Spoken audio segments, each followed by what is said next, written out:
Hello guys और welcome on our channel. तो यहाँ पर आज हम जो है वो hire purchase system and installment payment system को करने वाले हैं। आज मैं बेसिकली इस चैप्टर की थ्योरी आपको करवाने वाली हूँ। इसके बाद हम इसके न्यूमेरिकल्स को भी डिस्कस करेंगे, बट हम कोशिश करेंगे कि यहाँ पर मैं कंप्लीट चैप्टर की आपको थ्योरी करवाने वाली हूँ कि इस चैप्टर में जितनी भी थ्योरी है वो हमारी आज यहाँ पर कवर हो जाएगी। तो आई होप आप अच्छे से चीज़ों को समझेंगे कि हायर परचेज सिस्टम क्या होता है। तो चलिए हम अपनी वीडियो को स्टार्ट करते हैं हायर परचेज चैप्टर के साथ। हमारा जो चैप्टर है वो होने वाला है hire purchase system and installment payment system.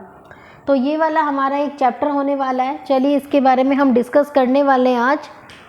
तो बेसिकली फ्रेंड, जब हम बात करते हैं हायर परचेज की, तो देखो, अगर मान लो आप लोग हो या मैं हूँ, मैंने क्या किया, मान लो एक मशीनरी खरीद ली। अब मुझे एक मशीनरी खरीदनी है, मान लेते हैं उसकी वैल्यू है 5 लाख रुपीज़। अब उसकी वैल्यू 5 लाख रुपीज़ है, तो मैं एक बार में उसे पे नहीं कर रही। तो मैंने क्या किया, 5 लाख के अंदर से 1 लाख जो है वो तो मैंने पे कर दिया उसी टाइम। यानी जिस वक्त मैं मशीनरी खरीद रही हूँ उसी वक्त मैंने क्या किया, 1 लाख रुपए तो पे कर दिया।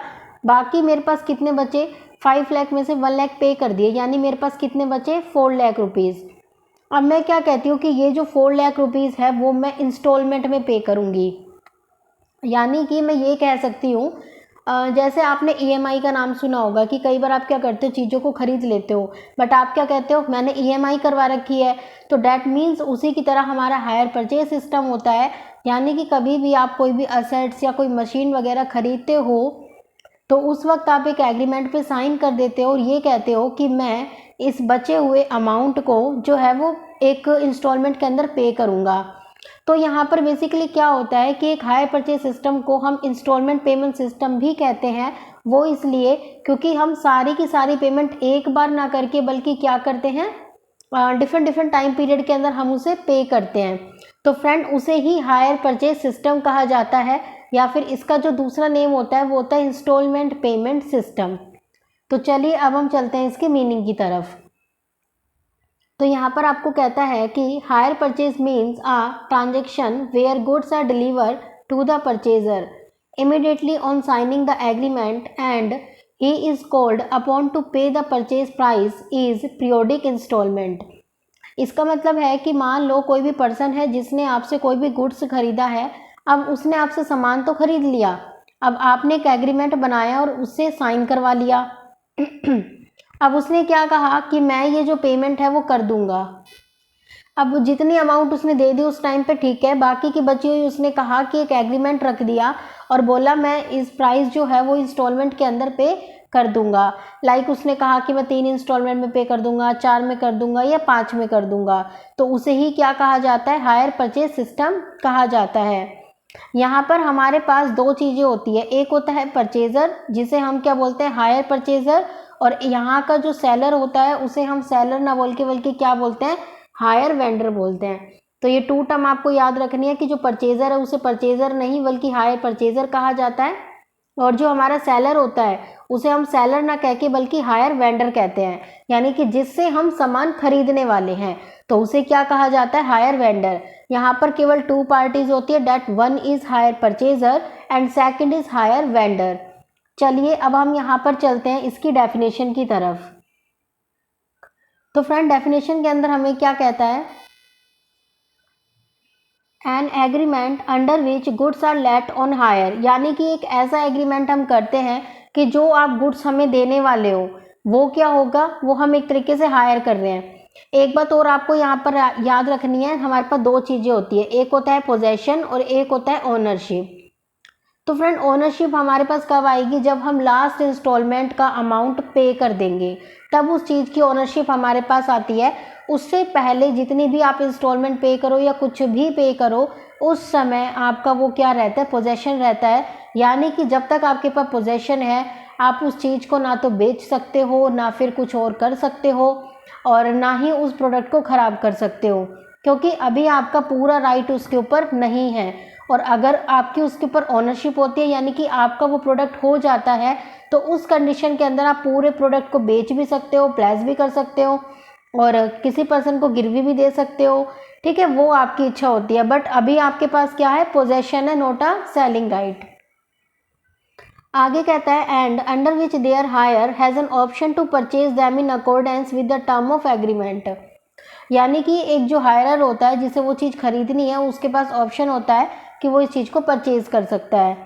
अब इसके अंदर काफ़ी सारी चीज़ें इंक्लूड होती है। देखिए, सबसे पहले कहता है possession of good is deliver by owner there of to a person on condition that such person pay the agreed amount in periodical instalment.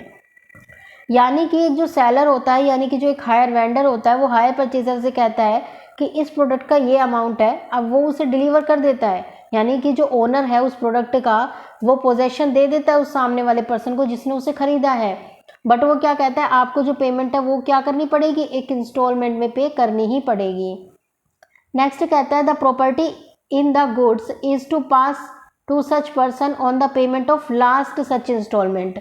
इसका मतलब क्या है कि जब तक हमारी लास्ट इंस्टॉलमेंट नहीं आती तब तक वो प्रोडक्ट आपका नहीं होगा, तब तक वो प्रोडक्ट किसका रहेगा, सेलर का रहेगा। ठीक है, यानी कि कोई भी लॉस होता है या कोई भी डैमेज होता है तो उस कंडीशन में भी हमारा जिम्मेवार कौन है, हमारा सेलर है।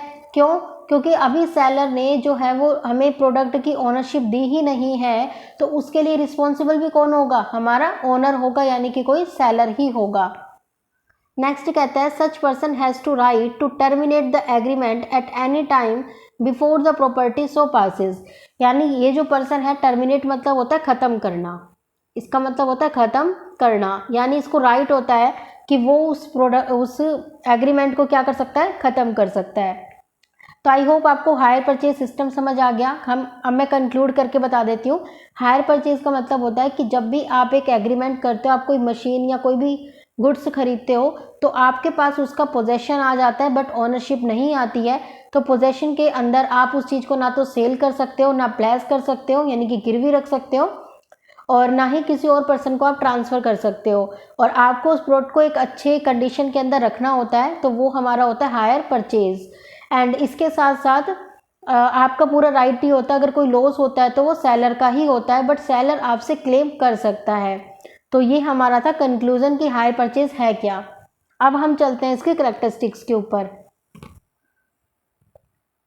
देखिए फ्रेंड, नेक्स्ट टॉपिक है हमारा करैक्टरिस्टिक्स एंड लीगल प्रोविज़न। यानी हायर परचेज सिस्टम जब आप पढ़ते हो तो उसके अंदर क्या क्या लीगल राइट आपके होते हैं। फर्स्ट आता है right to use the goods. अगर आप कोई प्रोडक्ट खरीद रहे हो तो आप प्रोडक्ट खरीदते क्यों, क्योंकि आपको यूज़ करना है। तो यहाँ पर हम क्या कहते हैं, यहाँ पर जो पोजेशन होती है गुड्स की, वो हायर परचेजर को, यानी कि जो सामने वाली पार्टी है जो उस प्रोडक्ट को परचेज करना चाह रही है, उसके पास हम ट्रांसफ़र कर देते हैं। बट कब करते हैं, जब वो एग्रीमेंट को साइन कर देता है। चलिए अब हम चलते हैं नेक्स्ट पॉइंट की तरफ। अब देखिए फ्रेंड, सेकंड पॉइंट कहता है पेमेंट इन इंस्टॉलमेंट। यानी कि कोई भी जो प्रोडक्ट आपने खरीदा है, अगर हम बात करते हैं तो अंडर सेक्शन 3 हमसे कहता है, सेक्शन 3 के अंदर बताया गया है कि कंपलसरी होता है एक हायर परचेजर के लिए कि जो भी एक एग्रीमेंट बना था और उसके ऊपर आपने अगर साइन किए हैं, तो उसमें आपकी सारी चीज़ें लिखी गई थी कि जो भी आप गुड्स परचेज करने वाले हो, उसका गुड्स का प्राइस क्या है, उसका कैश प्राइस आपने कितना पे कर दिया है, और कब आपने वो सामान खरीदा था। तो ये सारी की सारी चीज़ें उसके अंदर मेंशन होती है। तो उसके अकॉर्डिंग आपको क्या करना है, पेमेंट करनी है। अब हम चलते हैं नेक्स्ट पॉइंट की तरफ। नेक्स्ट पॉइंट हमसे क्या कहता है, देखिए फ्रेंड, नेक्स्ट कहता है ownership of goods. Ownership of goods का मतलब क्या हुआ कि आप ओनर कब बनोगे, जब आप उसकी पेमेंट कर दोगे। तो यानी कि जितनी भी इंस्टॉलमेंट आपकी बनती है, लाइक मैंने यहाँ पर एग्जांपल ले लिया, मान लेते हैं आपने अभी हमने एक एग्जांपल लिया था कि मान लो आपने 5 लाख रुपए का कोई सामान खरीदा है, 1 लाख रुपए आप पे कर चुके हो, तो कितने बचते हैं अभी, 4 लाख। तो वो 4 लाख आप क्या करोगे, इंस्टॉलमेंट में पे करोगे। तो जब आपकी जो 4 लाख है वो कंप्लीट पे हो जाएंगे, तब आप उसके क्या बन जाओगे, ओनर बन जाओगे। तो यानी कि जो हमारी ओनरशिप होगी किसी भी गुड्स की, वो हमारे पास कब आएगी, जब हम फाइनल इंस्टॉलमेंट की क्या कर देंगे, पेमेंट कर देंगे। नेक्स्ट पॉइंट आता है right of the hirer to purchase with rebate. यानी कि जो हमारा परचेजर होता है उसके पास ये भी राइट होता है कि वो कुछ छूट ले सकता है, कुछ रिबेट भी गेट कर सकता है। बट कब, जब ये परचेजर जो होता है गुड्स का, अगर वो 14 डे नोटिस दे देता है ओनर को, तब। तो जो रिबेट हम करते हैं फ्रेंड, उसका जो रिबेट का फॉर्मूला होता है वो हमारा होता है 2/3 bracket total hire purchase charges, यानी टोटल आपके चार्जेस कितने बनते हैं मल्टीप्लाई कितनी इंस्टॉलमेंट अभी तक ड्यू नहीं हुई है। मान लो आपने 20 इंस्टॉलमेंट देनी थी, 20 में से 12 आप दे चुके, बची कितनी 8, तो यानी कि वो जो 8 इंस्टॉलमेंट है वो यहाँ पर लिखी जाएगी जो कि अभी ड्यू नहीं हुई है, यानी जिसकी पेमेंट अभी आपने नहीं की है, divided by total number installment. Total का मतलब क्या हुआ 20 इंस्टॉलमेंट। अब यहाँ पर हम एक एग्जांपल देख लेते हैं ताकि आपको रिबेट का पॉइंट और अच्छे से समझ आ जाए। फ्रेंड नेक्स्ट कहता है हमारे पास कि from the following information calculate the amount to be paid to the owner if the hire purchaser intend to complete the purchase of goods. आपका दे रखा है कि हायर परचेज प्राइस कितना है 72,000, आपने पे कितना कर दिया 54, यानी 72 में से आप 54 को माइनस कर दीजिए, कितना बचा 18,000। अब ये 18,000 आपके क्या हो गए हायर परचेज चार्जेस हो गए। टोटल इंस्टॉलमेंट कितनी है 12, इंस्टॉलमेंट आपने पे कितनी कर दी 4, अगर 4 पे कर दी तो कितनी पे नहीं करी 8, अगर पे कर दी तो कितनी पे नहीं करी 4, यानी कि ड्यू कितनी हो गई 4। तो अब आप क्या करेंगे ये वाला फॉर्मूला अप्लाई कर दीजिए, क्या 2/3 टोटल हायर चार्जेस, कितने हो गए हायर चार्जेस 72,000 में 54,000 माइनस किया तो कितना आया 18,000, वो एज इट इज लिख दिया, multiply number of installment not due, due अभी तक कितनी नहीं हुई 12 देनी थी, 8 दे चुके, कितनी नहीं दी 4, तो वो हम क्या करेंगे 4 से multiply divided by total installment कितनी थी 12, तो हमने क्या किया 12 से डिवाइड कर दिया। उसके बाद आप इसको क्या करोगे कैलकुलेट कर लोगे तो कितनी वैल्यू आ गई आपकी 4,000। आई होप आपको ये चीज़ समझ आ गई होगी कि हमने ये वाली चीज़ क्या की है। एंड इसके बाद हम बात करते हैं, तो ये देखो फ्रेंड कितने इंस्टॉलमेंट बाकी है 4,000, ठीक है, और 72,000 हमें देने थे, 72,000 डिवाइडेड बाय कितने इंस्टॉलमेंट है 12, यानी हर एक इंस्टॉलमेंट में आपको कितने रुपए देने थे 6,000 देने थे, कितने इंस्टॉलमेंट आपने इंस्टॉलमेंट पे नहीं की 4, तो 6,000 आपको देने थे एक इंस्टॉलमेंट के, और कितनी नहीं दी अभी तक 4, तो यानी टोटल आपको 24,000 अमाउंट देना है, जिसके अंदर से आपको रिबेट कितनी मिल जाएगी 4,000 की। यानी अब आप क्या कहेंगे टोटल मुझे 20,000 रुपीज़ देने हैं, क्योंकि 24,000 मुझे पे करने थे, जिसमें से 4,000 मुझे रिबेट मिल गई, तो बचे हुए 20,000 मुझे क्या करने हैं पे करने हैं। तो चलिए अब हम देखते हैं हमारे नेक्स्ट पॉइंट को। नेक्स्ट कहता है when default is made in the payment of an installment. अब मान लो आपको इंस्टॉलमेंट देनी थी, मान लो आपको 8 इंस्टॉलमेंट पे करनी थी, अब आपने फर्स्ट भी पे कर दी, सेकंड भी कर दी, थर्ड भी कर दी, अब क्या हुआ 4th इंस्टॉलमेंट को पे करने में आप आनाकानी कर रहे हो, मतलब पे नहीं करना चाह रहे या सोच रहे हो कि डिफ़ॉल्ट कर देते हैं, ऐसे आपने मान लो 4th भी नहीं दी 5th भी नहीं दी, तो उस कंडीशन में अब क्या होगा। तो फर्स्ट कहता है right of reposition of goods by the seller, यानी अगर आप डिफ़ॉल्ट करते हो तो सेलर के पास ये राइट होता है कि वो आपसे गुड्स को वापस ले सकता है, और उसी के साथ साथ जो आपकी ओनरशिप है वो हमारे किसके पास रह जाएगी सेलर के पास रह जाएगी। कब तक रहेगी जब तक आप पूरा का पूरा अमाउंट उन्हें पे नहीं कर देते, यानी कि फाइनल इंस्टॉलमेंट जब तक आप उन्हें पे नहीं करोगे तब तक उसका जो राइट है वो हमारे किसके पास रहेगा, वो हमारा रहेगा सेलर के पास। ठीक है, अब चलते हैं नेक्स्ट पॉइंट की तरफ। फ्रेंड अब हमारे पास देखते हैं नेक्स्ट पॉइंट क्या कहता है, liability of hire purchaser to keep the goods in good condition या गुड कंडीशन, यानी कि एक जो हायर परचेजर है जिसने उस सामान को खरीदा है, बट मान लो आपने कोई सामान खरीदा वो 40,000 रुपीज़ का था, आपने 10,000 पे कर दिए बट अभी 30,000 पे करने आपके बाकी है। अब आपने क्या किया 30,000 में से आपने कहा कि मान लो 6 इंस्टॉलमेंट आपने बनवा ली, आपने 5 इंस्टॉलमेंट पे कर दी, ठीक है, अभी 6th मान लो 4 इंस्टॉलमेंट पे कर दी बट अभी 5th और 6th पे करनी बाकी है। तो अब एक बार बताओ क्या आप उस गुड्स को बेच सकते हो, नहीं, तो आपको क्या करना पड़ेगा, अभी आपके ऊपर लायबिलिटी है 10,000 की, ठीक है, 30 में से 20 तो आपने पे कर दिए एज ए इंस्टॉलमेंट, आपके पास बचते कितने हैं 2 इंस्टॉलमेंट बचती है 5,000 की, तो अभी तक आपने उसे पे ही नहीं की है, तो यानी कि अब आपको क्या करना पड़ेगा, उस गुड्स को बहुत ही अच्छी कंडीशन के अंदर रखना पड़ेगा। क्यों, क्योंकि अभी आप उसके ओनर नहीं बने हो, जब तक आप ओनर नहीं बनते तब तक आप क्या करते हो, उस गुड्स को अच्छी कंडीशन में रखना आपका काम है। ठीक है। नेक्स्ट आता है loss occurring to goods has to be borne by seller, यानी अभी पोजेशन किसकी है हमारी फ्रेंड, पोजेशन हमारी किसकी है, बायर की। अभी हमारे पास जो गुड्स है वो बायर के पास है, बट वो कैसा है, उसके पास केवल और केवल क्या है, पोजेशन है, ओनरशिप तो नहीं है। अगर ओनरशिप नहीं है तो लॉस भी उसका नहीं है। तो एक बार बताते हैं यहाँ पर क्या कहता है कि जो लॉस होगा वो किसका होगा, सेलर का होगा। सेलर का क्यों होगा, क्योंकि अभी जो रिस्क है वो सेलर का है, क्योंकि ओनरशिप किसकी है अभी यहाँ पर, सेलर की है। जब तक ये हमारी ओनरशिप ट्रांसफर नहीं होती तब तक हमारा रिस्क भी ट्रांसफर नहीं होगा। नेक्स्ट कहता है नो राइट टू सेल और प्लेस द गुड्स, जब तक आपके पास पोजेशन है, जब तक आप एक फाइनल पेमेंट इंस्टॉलमेंट की नहीं कर देते तब तक आप उस अमाउंट को ना तो आप लोन दे सकते हो, ना आप उसे प्लेस कर सकते हो, ना ही किसी को कोई भी चीज़ गिरवी दे सकते हो, और ना ही उसे सेल कर सकते हो किसी थर्ड पर्सन को। ठीक है, तो ये हमारी कुछ कैरेक्टरिस्टिक्स थी। आई होप आपको समझ आ गई होगी। अब यहाँ पर हम सबसे इम्पोर्टेंट टॉपिक जो कि हमारा हायर परचेज सिस्टम और क्रेडिट सेल के बीच में डिफरेंस है वो करने वाले हैं। तो देखिए फ्रेंड, सबसे पहला पॉइंट क्या कहता है कि जो हमारा हायर परचेज सिस्टम है वो हमारा हायर परचेज एक्ट 1972 के अंदर आता है, और जबकि जो हमारी क्रेडिट सेल होती है वो हमारा एक्ट 1930 सेल एक्ट के अंदर आता है। Sale of goods act I hope आपने पढ़ा होगा 1930, ये हमारा उसके अंदर आता है। सेकंड आता है नेचर ऑफ कॉन्ट्रैक्ट, यानी ये इसका जो नेचर है वो कैसा होता है। हायर परचेज सिस्टम जो होता है वो एग्रीमेंट होता है कि हाँ मैं तुम्हें ये चीज़ सेल कर दूंगा या मैं तुम्हें ये सेल कर दूंगी। ठीक है, और जबकि जो क्रेडिट सेल होता है वो एक कॉन्ट्रैक्ट बन जाता है।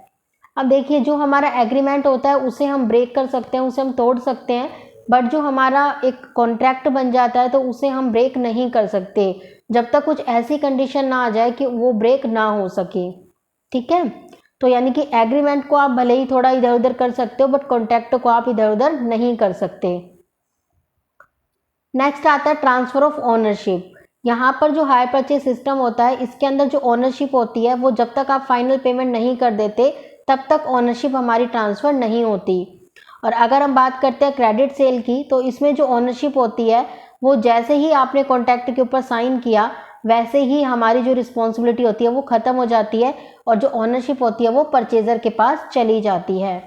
नेक्स्ट आता है मेथड ऑफ पेमेंट, यानी यहाँ पर मेथड ऑफ पेमेंट क्या रहता है, तो यहाँ पर जो मेथड ऑफ पेमेंट रहता है वो हमारा इंस्टॉलमेंट में रहता है। क्यों, क्योंकि यहाँ पर जो पेमेंट होती है वो किस में होती है, इंस्टॉलमेंट में होती है। जबकि जो क्रेडिट सेल होती है इसमें जो हमारी पेमेंट होती है वो लमसम होती है, यानी एक ही बार में हम क्या कर देते हैं, लमसम का मतलब होता है इकट्ठी पेमेंट कर देना। अब मान लो आप कोई स्कूटी खरीदने गए, अब वो स्कूटी मान लो 1 लाख रुपीज़ की आ रही है, तो आपने हाथों हाथ उसे 1 लाख रुपीज़ निकाल के दे दिए, तो वो 1 लाख रुपीज़ किससे बता रहे हैं कि एक बार में ही आपने इकट्ठी पेमेंट कर दी, तो वो हमारा इसका मतलब क्या हो गया, लमसम पेमेंट कर देना। नेक्स्ट आता है right of repossession of goods, यानी आप गुड्स को वापस कब ले सकते हो। हायर परचेज सिस्टम के अंदर हम रिपोजिशन कर सकते हैं प्लस में जितनी, देखो मान लो कोई परचेज़र है जिसने आपसे कोई गुड्स लिया है, अब वो डिफ़ॉल्ट कर रहा है, अब वो कह रहा है कि मैं तो पेमेंट नहीं करूँगा, तो उस कंडीशन के अंदर क्या कर सकते हो कि आप गुड्स को तो वापस ले ही सकते हो, साथ साथ में जितनी इंस्टॉलमेंट उसने पे कर दी है उसे भी आप क्या करोगे, अपने पास रख लोगे। जब हम बात करते हैं क्रेडिट सेल की, तो क्रेडिट सेल का मतलब होता है कि आपका जितना भी अमाउंट बैलेंस है, यानी मान लो आपने कोई 50 लाख रुपए की कोई सामान खरीदा है, आपने 40 लाख दे दिए, कितने बचे 10 लाख, तो आप केवल और केवल स्यू मतलब होता है केस करना, तो आप उसके ऊपर केस कर सकते हो केवल बचे हुए 10 लाख रुपीज़ के लिए, बट आप उससे गुड्स भी वापस नहीं ले सकते। ठीक है, आप उसे गुड्स वापस नहीं ले सकते, बट आप उसके ऊपर क्या कर सकते हो, एक स्यू कर सकते हो, केस कर सकते हो। चलिए फिर आगे चलते हैं। आगे देखिए नेक्स्ट कहता है responsibility for loss of goods, यानी गुड्स का जब लॉस हो जाता है तो उस कंडीशन में हमारी रिस्पॉन्सिबिलिटी किसकी होती है। तो यहाँ पर जो हमारा एग्रीमेंट टू सेल था तो उसके अंदर एक तरीके से जो हमारा हायर परचेज था उसमें जो हमारा लॉस होता है वो सेलर का होता है। सेलर का क्यों होता है, क्योंकि यहाँ पर अभी ओनरशिप ट्रांसफ़र ही नहीं हुई है, तो केवल आपके पास पोजेशन है, तो यहाँ पर जो गुड्स का लॉस होगा वो सेलर को होगा, जबकि यहाँ पर जो लॉस होगा वो परचेजर को होगा। किसको होगा? परचेजर को। नेक्स्ट आता है राइट टू सेल और प्लेस द गुड्स, यानी कि क्या आप इसके अंदर किसी गुड्स को सेल कर सकते हो, प्लेस कर सकते हो?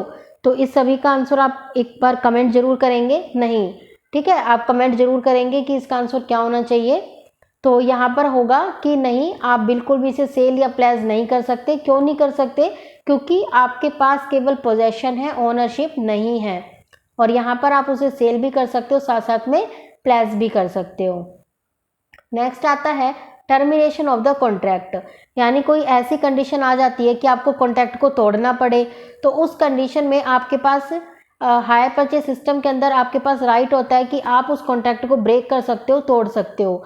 बट जब हम बात करते हैं क्रेडिट सेल की, तो यहाँ पर आपके पास कोई भी राइट नहीं होता कि आप उस कॉन्ट्रैक्ट को ख़त्म कर सको। क्यों? क्योंकि ये हमारा एग्रीमेंट नहीं है बल्कि कॉन्ट्रैक्ट है, और कॉन्ट्रैक्ट को टर्मिनेट आप नहीं कर सकते। अगर आप ऐसा करते हो तो आप लॉ को तोड़ रहे हो, तो जिसके कारण आपको पेनल्टी भी पे करनी पड़ सकती है। फ्रेंड, नेक्स्ट टॉपिक आता है, कुछ बेसिक टर्म है इस चैप्टर की जो कि आपको पता होनी चाहिए। तो एक्सप्लेनेशन ऑफ दिस टर्म, तो पहली आती है कि कैश प्राइस। कैश प्राइस क्या होता है, हायर परचेज प्राइस क्या होता है, ठीक है, इन दोनों के बारे में हम बात करेंगे। तो there are two different prices of goods under this method, यानी यहाँ पर हम कुछ चीज़ें पढ़ने वाले हैं। तो इस मेथड के अंदर हमारे पास दो चीज़ों के प्राइजेस होते हैं। एक होता है हमारे पास कैश प्राइस। कैश प्राइस का मतलब क्या है कि it is the amount for which goods can be purchase immediately by making a lump sum payment, यानी कि कोई भी अमाउंट आपने खरीदा, मतलब कोई भी सामान खरीदा और उसकी हाथों हाथ आपने एक लमसम अमाउंट में पेमेंट कर दी। मान लो आपने कोई 50,000 की मशीनरी या कोई भी सामान खरीदा, तो उसके लिए आप हाथों हाथ 50,000 रुपीज़ पे कर आए, तो वो हमारा क्या होता है, कैश प्राइस। और यहाँ पर हम कभी भी इंटरेस्ट नहीं देते। इंटरेस्ट क्यों नहीं देते? क्योंकि हमने तो यहाँ पर कोई हायर परचेज सिस्टम पे काम ही नहीं किया, इस वजह से। नेक्स्ट आता है hire purchase price. Hire purchase price क्या होता है? ये एक ऐसा प्राइस होता है जो कि हमेशा कैश प्राइस से ज़्यादा होता है। क्यों होता है? क्योंकि यहाँ पर आपको कैश तो पे करना ही है, प्लस में जितना लेट आप किसी अमाउंट को पे करोगे उसके लिए आपको एक अमाउंट पे करनी है जिसे इंटरेस्ट कहा जाता है। तो यानी कि कैश प्राइस प्लस में इंटरेस्ट दोनों को अगर आप टोटल करते हो तो क्या मिलता है हमें? हायर परचेज प्राइस मिलता है। नेक्स्ट आता है इंस्टॉलमेंट क्या होता है। फ्रेंड, जब हम इंस्टॉलमेंट की बात करते हैं तो इसमें भी हमारे पास दो कंडीशन होती है। क्या? कि when interest is include in installment. हमें कैसे पता चलेगा कि जो इंस्टॉलमेंट है, देखो दो तरीके की क्वेश्चन आप करोगे, जब मैं क्वेश्चन करवाऊंगी तो दोनों तरीके के करवाऊंगी। कि आपको कैसे पता चलेगा कि हमारे इंस्टॉलमेंट के अंदर इंटरेस्ट इंक्लूड है कि नहीं है? तो यहाँ पर दोनों केसेस के बारे में डिस्कस करेंगे। तो पहले क्या कहता है कि if the down payment, down payment का मतलब होता है जो पेमेंट आप कर रहे हो साइन करते वक्त, प्लस ऑल अदर इंस्टॉलमेंट। अब देखो, मान लो आपने 10,000 की डाउन पेमेंट कर दी कि जिस वक्त आपने साइन किया कि इतना पेमेंट मैं कर दूंगी, तो 10,000 तो उस वक्त दे दिए, प्लस में आपकी कुछ इंस्टॉलमेंट थी उसे लगा लेते हैं, मान लो 4 इंस्टॉलमेंट 40,000, ठीक है, तो टोटल कितने हो गए? 50,000। तो यहाँ तक आ गए। उसके बाद कहते हैं एक्सीड्स द कैश प्राइस, और मान लेते हैं कि 40,000 तो हमारे टोटल बन रहे हैं, कि 10,000 की आपने डाउन पेमेंट कर दी और 30,000 की आपके इंस्टॉलमेंट, तो 40,000 बन रहे हैं। बट उस मशीनरी के जो भी असेट्स आप खरीद रहे थे उसकी वैल्यू थी 35,000, तो हमारा एक्स्ट्रा अमाउंट कितना हुआ? 5,000 का। तो इसका मतलब वो हमारा 5,000 किसका काम करेगी? इंटरेस्ट का काम करेगी। तो इसका मतलब क्या हो गया कि इसके अंदर हमारा इंटरेस्ट इंक्लूड है। सेकंड आता है when interest is not include in installment, यानी कि देखो अब मैंने कहा कि डाउन पेमेंट मेरी सेम मान लो 5,000 की है और इंस्टॉलमेंट मैंने पे कर दिया, मान लेते हैं 15,000 की इंस्टॉलमेंट है, तो टोटल कितना हो गया? 20,000, ठीक है। और कैश भी हमारा कितना बनता था? 20। तो यानी जब दोनों चीज़ें इक्वल आ रही होती है तो उस कंडीशन में हम क्या कहते हैं, जब मतलब एक तरीके से इन दोनों का जो कॉम्बिनेशन होता है हमारी इंस्टॉलमेंट का प्लस में डाउन पेमेंट का, इन दोनों को टोटल करते हैं, अगर वो हमारा कैश प्राइस के इक्वल आता है तो इसका मतलब होता है कि उसके अंदर इंटरेस्ट इंक्लूड नहीं है बल्कि हमें इंटरेस्ट को इंक्लूड करना है। आई होप आपको दो चीज़ें समझ आ गई होगी कि इंटरेस्ट इंक्लूड कब होता है, जब हमारी डाउन पेमेंट प्लस में इंस्टॉलमेंट, इन दोनों का कॉम्बिनेशन कैश प्राइस से ज़्यादा होता है। और इंटरेस्ट इंक्लूड कब नहीं होता, जब हमारी इंस्टॉलमेंट प्लस में डाउन पेमेंट इन दोनों का जो टोटल है वो कैश प्राइस के इक्वल होता है। तो उस कंडीशन के अंदर हमारा जो अमाउंट है, जो हमारा कैश प्राइस है, अगर उसके इक्वल आ जाता है तो उसके अंदर हमारा इंटरेस्ट का अमाउंट इन्वॉल्व नहीं है। फ्रेंड नेक्स्ट आता है accounting record under higher purchase system. तो यानी कैसे कैसे आप रिकॉर्ड करते हो। तो सबसे पहले कहता है गुड ऑफ कंसिडरेबल वैल्यू, यानी जिनकी वैल्यू इतनी ज़्यादा भी नहीं होती, ठीक है, मतलब काफ़ी ह्यूज अमाउंट में आपको अमाउंट पे करना पड़ता है। जैसे मोटर कार है, ऐसा तो है नहीं 10-20 हज़ार में आ जाएगी, लाखों में भी आएगी। ट्रक है ना, मशीनरी है, तो यानी जिनके लिए आपको एक ह्यूज और एक मोटा अमाउंट देना पड़े, एक लार्ज अमाउंट पे करना पड़े, तो उसे कहा जाता है कंसिडरेबल वैल्यू। नेक्स्ट आता है goods of small value. Small value का मतलब क्या है, जिसका जो अमाउंट होता है जब वो हमारा ज़्यादा नहीं होता, यानी मान लो 10,000, 5,000, 8,000 इस तरीके से होता है, तो उसे हम कहते हैं गुड्स ऑफ स्मॉल वैल्यू। ठीक है, तो चलिए हम आगे चलते हैं इनके मेथड की तरफ। अब देखेंगे फ्रेंड यहाँ पर क्या कि हमारे पास दो मेथड है, एक है first payment method and second है सेकंड पेमेंट मेथड। फर्स्ट हमसे क्या कहता है total assets value method and second method है हमारा असेट्स एक्रूअल मेथड। तो पहले यहाँ पर हम बात करेंगे फर्स्ट मेथड की, जिसके अंदर जो हमारी असेट्स अकाउंट होगा उसे डेबिट करेंगे और जो हायर वेंडर अकाउंट होगा उसे क्रेडिट करेंगे। और इसी केस में असेट्स एक्रूअल मेथड वो मेथड होता है जिसके अंदर जो हमारी असेट्स होती है वो हम डेबिट करते हैं परचेजर, हायर परचेजर की बुक में, ठीक है, और कैश जो प्राइस होता है उसे ही हम क्या करते हैं कंसिडर करके चलते हैं। तो आपको इन दोनों मेथड का यूज़ करना है और क्वेश्चन को सॉल्व करना है। इसके बाद हमारी एंट्रीज़ है, तो इन एंट्रीज़ को आप ध्यान से देखेंगे ताकि क्वेश्चन करने में आपको दिक्कत ना आए। देखिए सबसे पहले हमसे क्या कहता है फर्स्ट ईयर बिगिनिंग, यानी आपने कोई मशीनरी खरीदी है या कोई भी सामान आपने खरीदा है तो सबसे पहले हम उसकी एंट्री को पास करेंगे। तो ये हमारी है entries in the book of hire purchaser, यानी जो परचेज कर रहा है ये तो है उसकी में एंट्री, यानी एक तरीके से हम कह दे तो ये कौन है बायर, और ये है entry in the book of higher vendor, यानी ये हमारा कौन हो गया सेलर। तो चलिए अब सभी देखेंगे फर्स्ट ईयर की बिगनिंग। अब ये बताओ कि आपने कोई असेट्स परचेज करी तो आप सबसे पहले कैश प्राइस पे करोगे, तो एंट्री क्या पास करोगे assets account debit to vendor, vendor भी बोल सकते हो या सेलर बोल सकते हो। और यहीं पर जो सेलर होगा वो क्या कहेगा कि hire purchaser to hire sale, कि मैंने सेल तो की है बट किसको की है हायर परचेजर को की है। ठीक है, ये एंट्री हमारी 1 अप्रैल को होगी। नेक्स्ट सेकंड एंट्री क्या करोगे कि आप उसकी पेमेंट करोगे, क्यों, क्योंकि आप मान लो आपके ऊपर एक एग्रीमेंट बना था, अब उस एग्रीमेंट के टाइम आप क्या कर रहे हो कुछ अमाउंट पे कर रहे हो, लाइक मान लो 5,000 या 8,000 जो भी आप पे कर रहे हो, तो आप क्या बोलोगे वेंडर को पे कर रहे हो तो वेंडर अकाउंट डेबिट। क्यों, क्योंकि जैसे मान लो आप वेजेस पे करते तो क्या लिखते हो वेजेस अकाउंट, सैलरी पे करते तो क्या लिखते हो सैलरी अकाउंट। अब वेंडर को पे कर रहे हो तो वेंडर अकाउंट, राम को पे कर रहे हो तो राम अकाउंट। तो यहाँ पर क्या हो जाएगा Ram account debit to bank, यहीं पर ये क्या कहेगा बैंक अकाउंट कि मेरे पास पैसा आया और किससे आया हायर परचेजर से, तो टू हायर परचेजर। तो ये हमारी एंट्री हो गई।